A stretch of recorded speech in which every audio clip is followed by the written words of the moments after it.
Assalamualaikum warahmatullahi wabarakatuh. Bapak Ibu yang dirahmati oleh Allah Subhanahu wa taala, hari ini hari pertama kita memulai kegiatan inti kita, yaitu melaksanakan ibadah umroh. Dan setiap kali orang umroh itu harus dimulai dengan niat. Dan niat itu adalah rukun. Kalau rukun artinya nggak boleh nggak dikerjain, harus dikerjakan. Karena kalau nggak dikerjakan, artinya nggak niat, maka umroh seseorang itu nggak sah. Kemudian setiap niat umroh itu harus dimulai niatnya di tempat yang sudah ditentukan oleh Nabi. Dan ini adalah tempat niat. Ya, jadi niatnya nggak bisa sembarang tempat. Niatnya harus di tempat yang sudah ditentukan Nabi. Dan ini namanya Hudaybiyah. Ya, Hudaybiyah itu adalah tempat mikot untuk melaksanakan ibadah umroh. Nah, jarak dari sini ke Mekah itu dekat, cuma 22 kilo. Ya, dekat sekali. Ya, sebentar. Paling 30 menit kita sudah sampai ke Makkah Al-Mukarramah. Nah, karena itu Bapak Ibu sekalian, kita mulai dari sini untuk melakukan niat umroh kita yang pertama. Ya, karena itu perhatikan betul bagaimana Bapak Ibu jangan sampai tidak niat. Karena kalau tidak niat maka umrohnya nggak sah. Ya. Nah, Bapak Ibu sekalian, sebelum kita awali dengan niat, saya akan jelaskan dulu berkaitan dengan tempat ini, Hudaybiyah. Ya. Jalan yang tadi kita jalan itu adalah jalan pertama untuk menuju ke kota Mekah. Jadi pintu gerbang pertama masuk ke kota Mekah itu dilalui oleh jalur ini. Rasulullah seumur hidupnya 4 kali umroh. Maka kenapa kita ambil 4 kali umroh? Ya, karena Nabi seumur hidupnya, sepanjang beliau hidup, Nabi itu umrohnya 4 kali. 4 kali umroh. Nah, kemudian umroh pertama Nabi itu tahun 6 Hijriah. Ya, dari kota Madinah, kemudian masuk ke kota Mekahnya melalui jalur masjid ini. Ya, jadi tahun 6 Hijriah umroh Nabi pertama. Kemudian ketika Nabi beserta rombongan yang umroh dari kota Madinah menuju ke kota Mekah, itu singgah di kampung ini. Ya, ternyata ketika sampai di kampung ini, Nabi Muhammad itu dan rombongannya dihadang. Tidak boleh masuk ke kota Mekah Al-Mukarramah. Rasulullah sampai di sini, Rasulullah itu bersama rombongan jamaahnya dari kota Madinah itu dihadang oleh orang-orang kafir Quraisy. Tidak boleh masuk kota Mekah. Tidak boleh. Padahal Nabi sudah niat umroh. Niatnya di mana? Di Bir Ali. Ya, Bir Ali itu dari Bir Ali ke sini itu 450 kilo.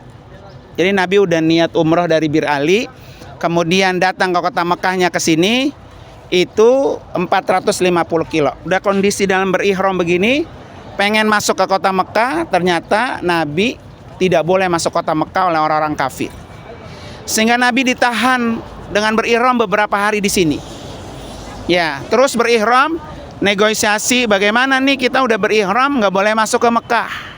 Nego, akhirnya adalah timbul perjanjian Hudaybiyah. Mekah itu di embargo, nggak boleh masuk selama 10 tahun. Ya kan? Itu perjanjian di antara orang-orang kafir dengan Rasulullah rombongannya. Sehingga akhirnya umroh pertama Nabi tahun 6 Hijriah itu gagal. Nggak bisa masuk kota Mekah. Nabi dari sini akhirnya pulang lagi ke Madinah. Nggak bisa umroh tahun 6 Hijriah. Ya. Artinya kalau kita ngelihat banyak orang yang gagal umroh, itu sebetulnya hal biasa, hal lumrah, ya kan? Karena Allah belum memberikan izin buat orang itu masuk ke kota Mekah. Nabi aja, orang yang sangat dekat dengan Allah, gagal masuk ke kota Mekah, dan itu umrah pertama. Ya, tahun 6 Hijriah. Nah, akhirnya Nabi pulang karena sudah berihram, sudah niat, tidak jadi melakukan umrah, maka bayar dam, ngotong seekor kambing. Ya, inilah pelajarannya, kalau udah niat nggak boleh dibatalin. Nah, itu dibatalinnya bukan unsur sengaja, tapi unsur memang Mekahnya ditolak. Nabi masuk ke kota Mekah.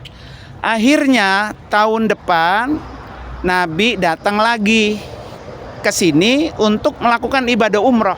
Umroh juga. Dan umroh Nabi itu dilakukan di bulan Zulqa'dah. Ya, empat-empatnya di bulan Zulqa'dah. Umroh tahun ke-7 Nabi datang ke sini, umrohnya qadha. Karena umroh tahun kemarin gagal. Jadi dikodok tahun depan. Ya. Kemudian tahun depannya lagi, berarti tahun berapa? 8 Hijriah, Nabi umroh lagi dari Ji'rona. Masuknya dari Ji'rona. Nanti kita akan datangin Ji'rona pada hari Kamis. Nah, ibu bapak akan tahu seperti apa kawasan Mikot Ji'rona itu nanti pada hari Kamis. Nah, kemudian yang keempat, umroh Nabi itu dilakukan bersamaan dengan haji, yaitu tahun 10 Hijriah. Jadi Nabi haji tahun 10 Hijriah, sementara Nabi umroh tahun 6 Hijriah. Pertanyaannya adalah, haji dulu apa umroh dulu Nabi? Umroh dulu.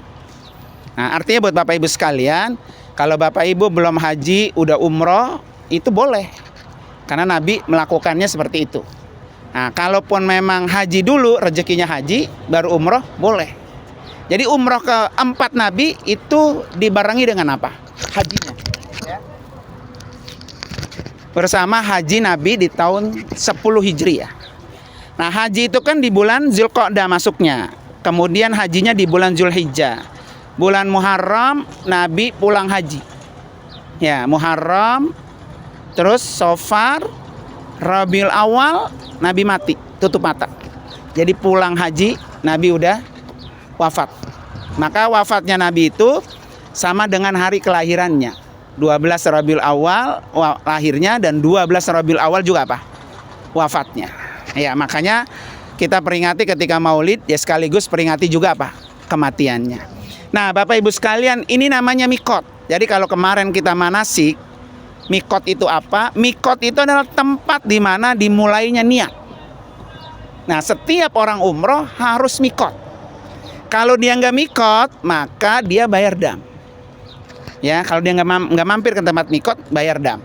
Umrohnya sah, tapi bayar dam. Ya kan?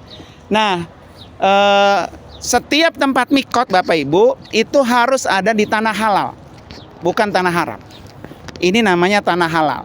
Nanti di sana, sebelum kita masuk ke kawasan tanah haram, ada tugu. Ya, ada gapura atau tugu yang membatasi ini tanah halal, ini tanah haram. Artinya apa? Tanah halal, tanah haram. Tanah halal itu boleh orang non-muslim tinggal di sini. Tapi kalau udah masuk tanah haram, khusus untuk orang Islam aja. Maka nanti Mekah dan Madinah itu disebut tanah haram. Nggak boleh orang non-muslim tinggal dan masuk ke kawasan itu. Artinya ketika Bapak Ibu besok mau jajan beraneka kuliner, mau kuliner India, mau kuliner Jepang, mau kuliner mana-mana semua yang negara-negara, nanti itu halal semua. Karena yang jual dan penjualnya adalah apa? Muslim. Itulah tanah haram. Dan setiap mikot itu harus diawali dari tanah halal. Semuanya. Dan itu ada di perbatasan antara tanah halal dengan tanah haram. Dan ini salah satu mikot yang ada di kota Mekah. Jadi di kota Mekah itu satu di sini, kedua di Tan'im, ketiga di Ji'rona, dan keempat nanti di Qornur Manazil. Ya. Nah, ini salah satu bangunan masjid tempo dulu. Jadi dia tidak dirusak habis gitu ya. Tidak dibumi hanguskan. Ya, bahkan di sini dulu dikenal ada namanya Sumur Hudaybiyah.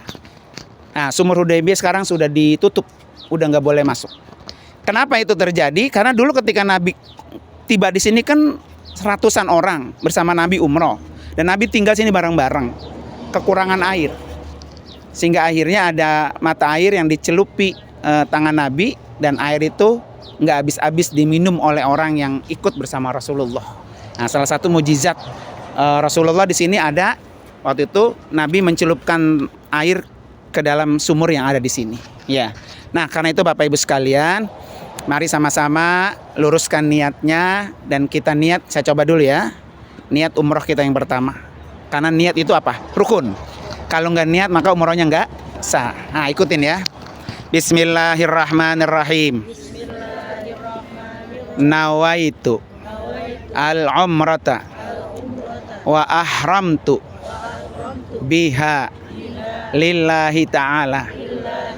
Aku niat umroh dan berihram karena Allah Ta'ala. Oke, itu di mulut ya. Niat itu harus ada di hati. Ya, setelah niat berarti sudah berlaku larangan-larangan.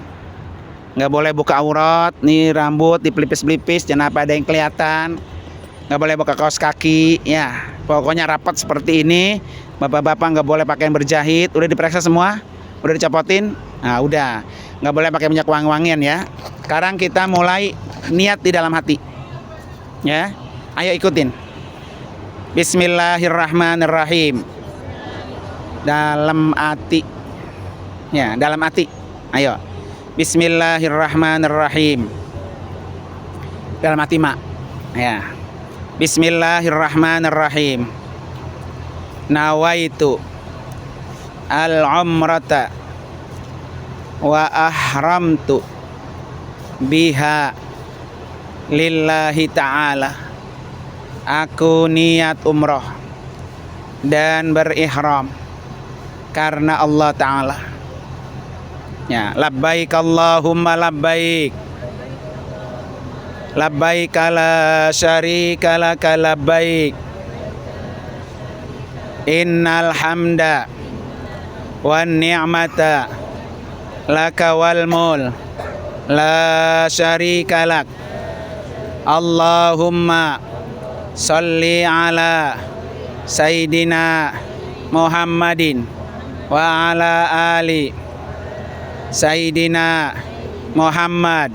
Allahumma inna nas'aluka ridhaka wal jannah wa na'udzu bika min sakhatika wan nar.